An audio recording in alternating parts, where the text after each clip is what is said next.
కాకరకాయ ఫ్రై ఇలా ఒకసారి చేసి చూసారంటే అర కేజీ కాదు కేజీ కాకరకాయ అయినా ఒక్కరోజుకే తినేసేస్తారు. ఎలా చేయాలో చూద్దాం. అరకిలో కాకరకాయలు తీసుకొని పెచ్చి తీసి అన్నీ రెడీగా పెట్టుకొని 1 by 1 1 స్పూన్ వేరుశనగపప్పు, 1 స్పూన్ ధనియాలు, 2 స్పూన్లు ఎండు కొబ్బరి, అవి వేగేటప్పుడే ఎండుమిర్చి, 1 స్పూన్ నువ్వులు కూడా వేసుకొని వేయించేసుకోవాలి. అన్నీ ప్లేట్లో తీసుకున్న తర్వాత ఆ సెగన పుట్నాల పప్పు, ఉప్పు కూడా వేయించుకొని పక్కన పెట్టుకోవాలి. కాకరకాయ ముక్కలు ఇలా సన్నగా కట్ చేసుకొని పక్కన పెట్టుకోవాలి.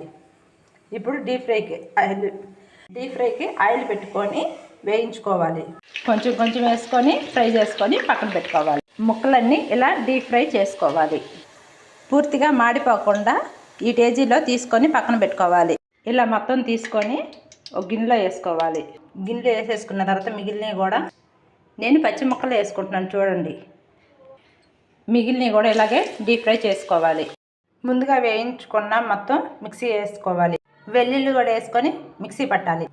కారం మిక్సీ పట్టి పక్కన పెట్టుకోవాలి.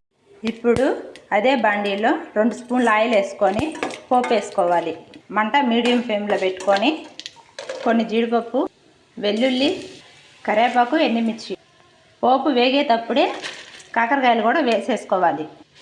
కాకరకాయలు కూడా 2 నిమిషాలు వేయించుకోవాలి.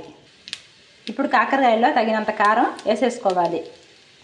అర స్పూను పసుపు కూడా వేసుకోవాలి.